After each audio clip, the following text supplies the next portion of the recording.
Jack Webb, the stoic force behind Joe Friday, carried a hidden bitterness that only surfaced when his life was nearing its end.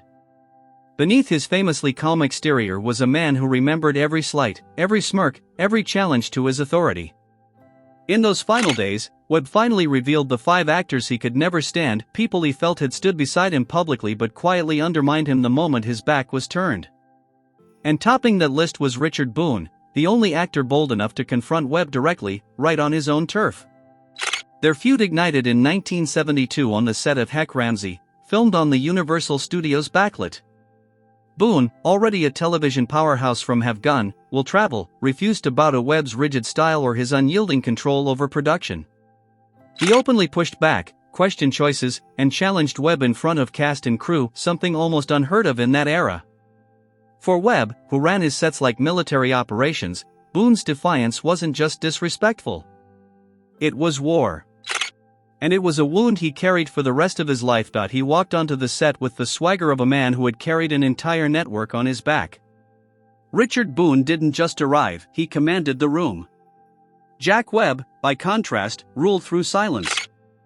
As executive producer under Mark 7 Limited, he was stern, controlled, and notoriously uncompromising. He believed in order, precision, and total creative authority. So the moment Boone joined Heck Ramsay, sparks were almost guaranteed. Drama erupted almost immediately. Webb began rewriting scripts overnight, dismissing writers Boone relied on, and reshaping the tone of the series into something far closer to Dragnet than the hybrid Western mystery NBC had promised. To Boone, it wasn't guidance, it was sabotage. The breaking point came one morning in late October 1972 inside Stage 24 at Universal Studios. Boone slammed a freshly revised script onto a table so hard it echoed across the room and thundered, "You're strangling this show, Jack." Crew members recalled the studio falling into a stunned silence. Webb didn't flinch. He insisted the show needed discipline. Boone insisted Webb was draining every drop of soul, character depth, and dramatic nuance from it. When Webb removed director William Conrad, Boone's long-trusted collaborator, the tension snapped. Boone erupted, telling NBC executives that Webb was running the series like a military drill, a comment that quickly spread through studio hallways and infuriated Webb. By early 1973, the animosity had escalated to the edge of a physical confrontation. In one especially explosive meeting inside Webb's Mark 7 office on Lancashire Boulevard, Boone stood, pointed straight at Webb, and declared, "I don't take orders from a man who doesn't trust his own actors." Webb later told colleagues that Boone was unmanageable, a word he almost never used. Their hostility grew so poisonous that by the final season, the two men communicated only through assistants, sometimes not even speaking on the same day. Years later, NBC executives quietly admitted the truth: Heck Ramsay didn't end because of weak ratings. It ended because the set had become a battlefield, one dominated not by the scripts, but by the war between Richard Boone and Jack Webb. For Jack Webb, Richard Boone represented everything he despised in another performer: emotional, unpredictable, openly defiant, and completely unwilling to submit to the rigid hierarchy Webb demanded on his sets. Boone challenged him publicly, resisted him privately, and refused to play the game that kept Hollywood running smoothly. And because of that, Boone became, in Webb's eyes, the ultimate enemy.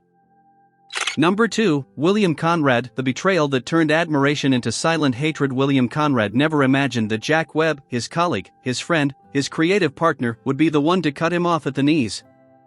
And that's precisely why this betrayal carved so deeply into both their careers. Their feud didn't begin with shouting matches, ego wars, or clashing visions. It started with one quiet decision made behind closed doors, a decision so abrupt and so cold that it blindsided Conrad and embarrassed him in front of the entire broadcasting community. The story begins in 1951, when Dragnet dominated American radio.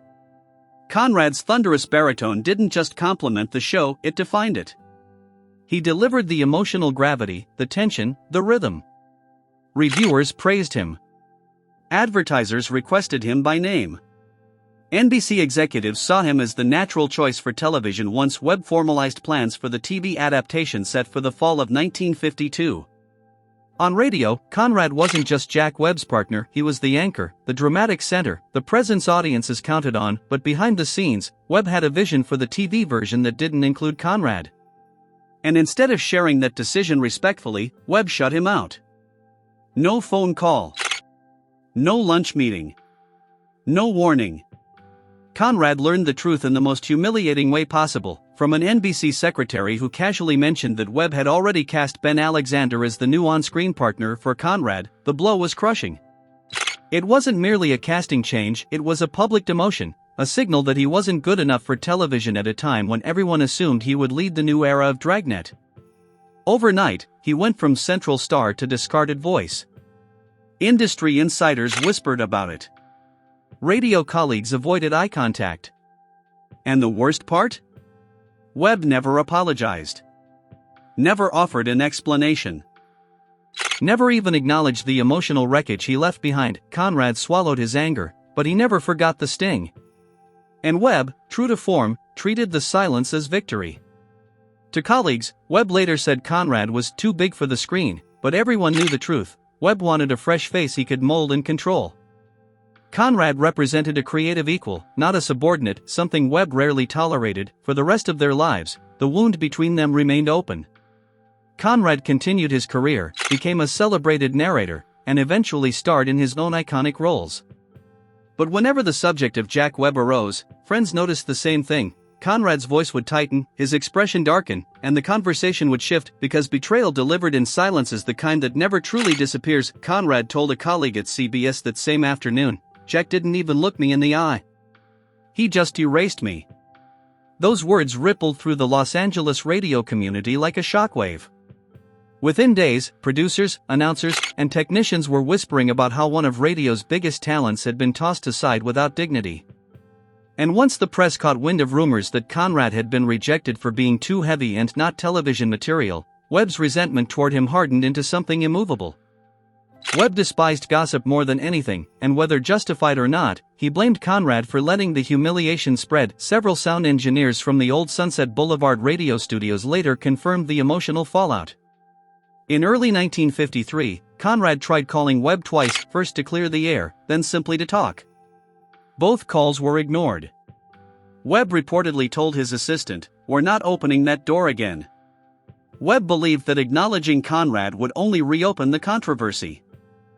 Conrad, meanwhile, felt abandoned by the man whose success he helped build when Dragnet exploded on television, becoming one of the biggest cultural hits of its era. The bitterness grew even deeper.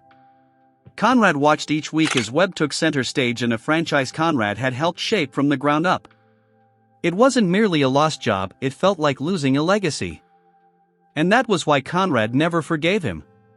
Webb, for his part, reacted in the coldest way possible. He never mentioned Conrad publicly again. Not in interviews. Not in retrospectives. Not even in private conversations with colleagues who worked with both men. It was a silence both of them carried for the rest of their lives.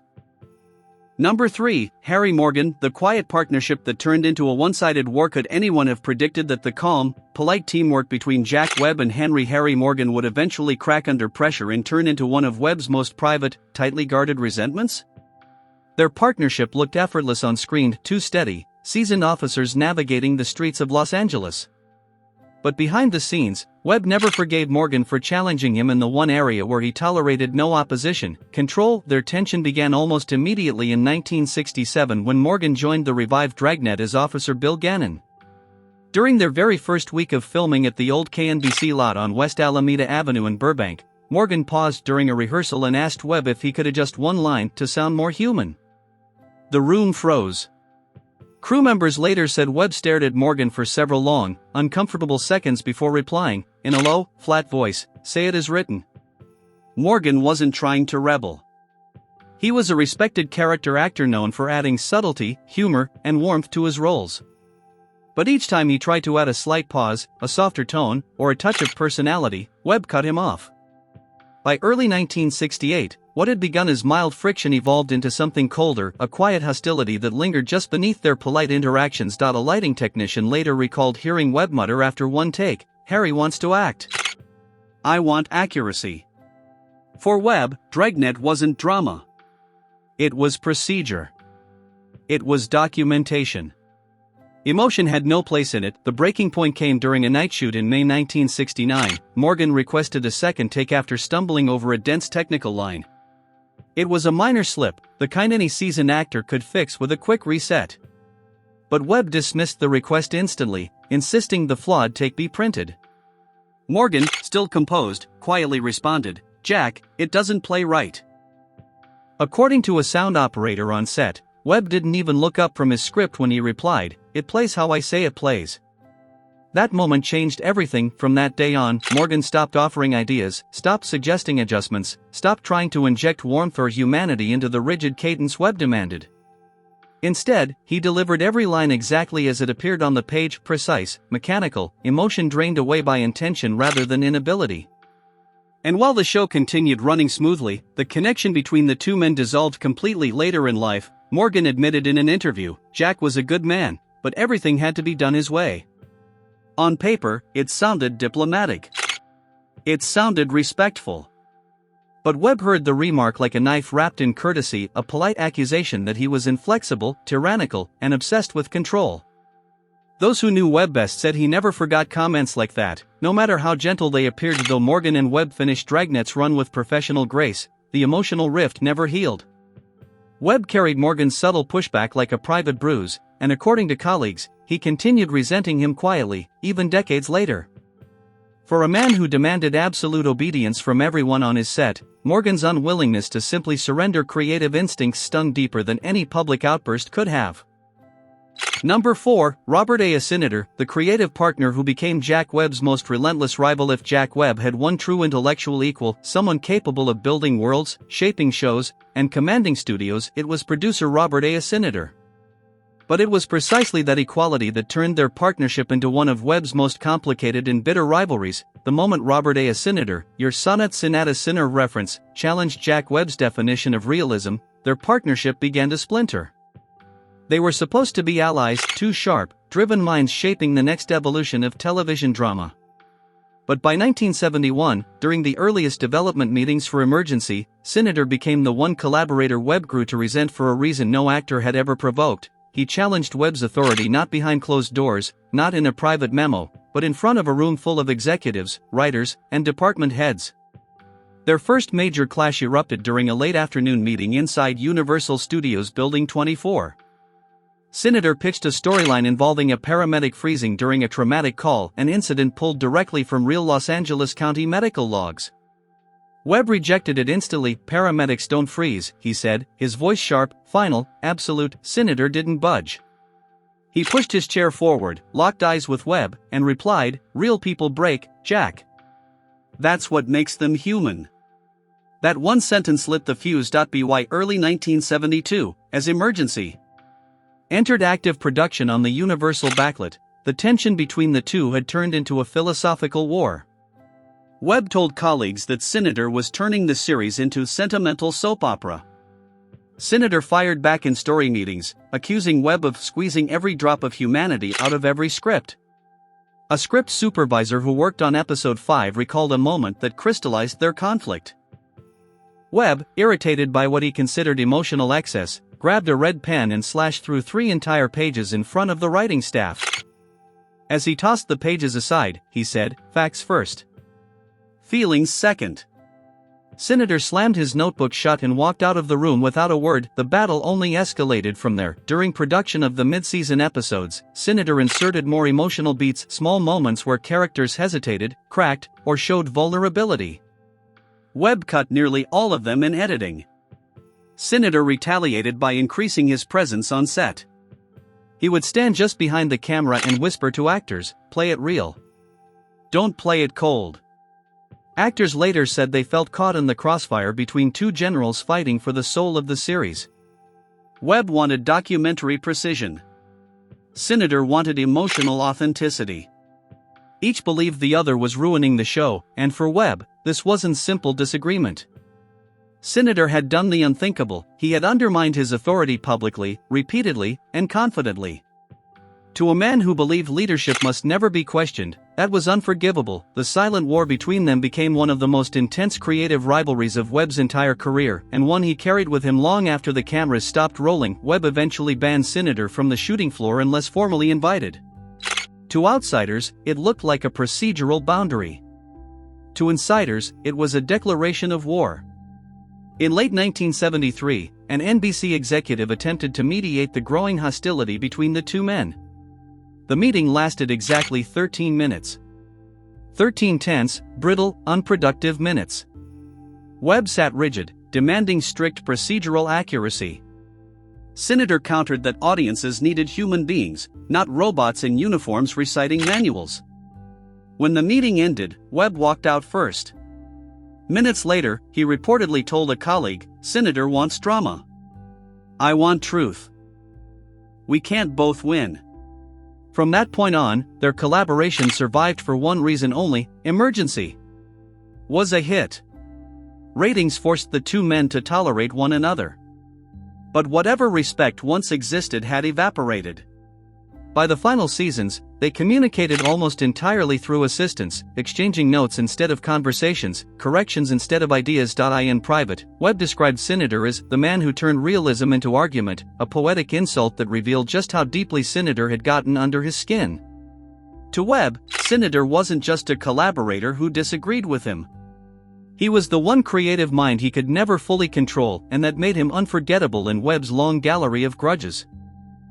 Number 5. Herb Ellis, the first actor Jack Webb ever fired, and the one he never stopped resenting. Jack Webb and Herb Ellis never recovered from the night their working relationship collapsed inside the cramped Dragnet radio studios on Sunset Boulevard in late 1952.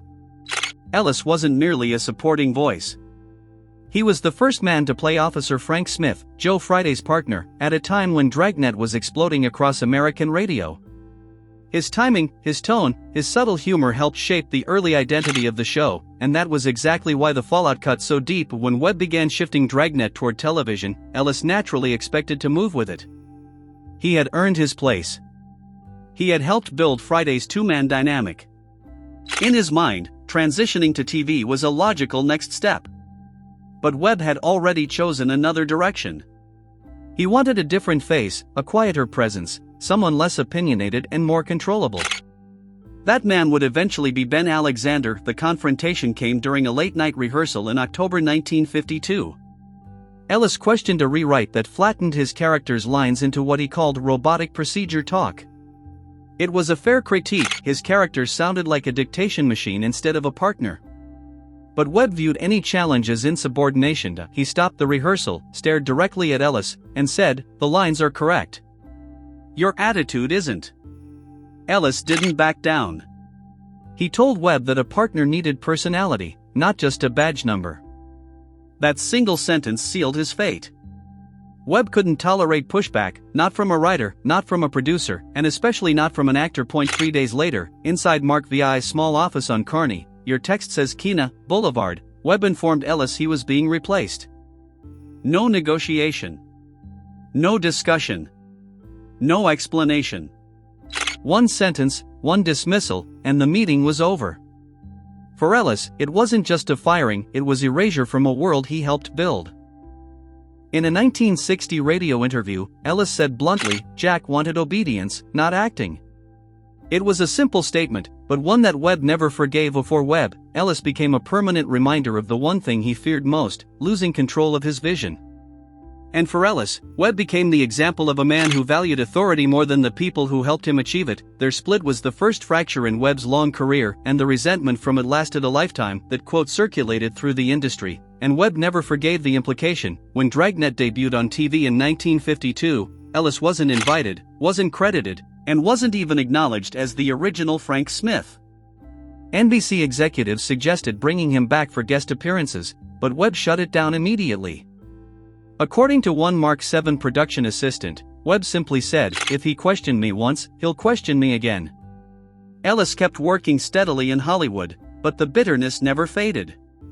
He told colleagues he never received so much as a phone call from Webb after the dismissal. Webb, for his part, never spoke Ellis's name again. So now that you've heard the 5 names Jack Webb could never forgive, what do you think? Were these actors really in the wrong, or did Webb help create the enemies he feared? Let me know your thoughts below, and don't forget to like, subscribe, and follow for more stories just like this.